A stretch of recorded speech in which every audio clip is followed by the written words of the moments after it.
enfin, sur les stéréotypes, les politiques publiques et la pratique, je pense que bon, on a été confronté à ces images effectivement très, très fortes tout à l'heure. Voir, je ne sais pas si c'est commencer à agir, mais c'est commencer à croire, je pense, c'est un premier pas, c'est très important.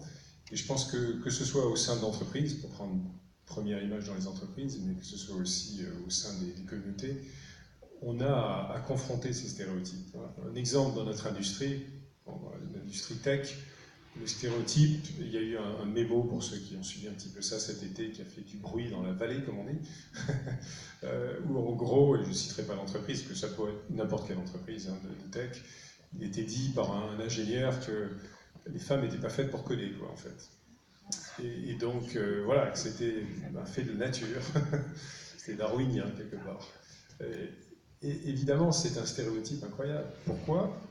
Parce que toutes jeunes, les petites filles, c'est universel, hein, c'est pas qu'en France, aux États-Unis, un peu partout, et bien tout simplement, on a stéréotypé dans l'état d'esprit de pensée des parents, du système, que les matières scientifiques, d'abord, c'était pas forcément pour elles, alors que souvent, statistiquement, dans la plupart des pays du monde, les filles devancent les garçons sur les matières scientifiques. Et quelque part, donc, il y a eu des actions qui ont été faites. J'en citais une tout à l'heure, DigiGirl, par exemple, qui est quelque chose qui est une opération internationale, où on va auprès de filles de 5-7 ans, et ensuite 10-12 ans, pour les confronter comme des garçons, mais elles, à coder. Et non seulement elles s'en sortent très bien, mais elles sont exceptionnelles. Et derrière, voilà, il faut casser le stéréotype et passer à autre chose.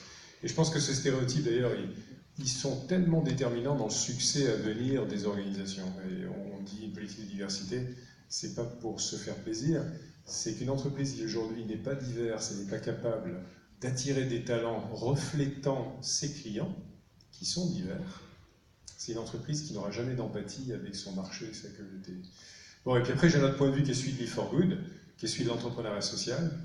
Et là, c'est un point de vue fort, c'est que l'entrepreneuriat social, ce ne sont pas que des associations et des bisounours.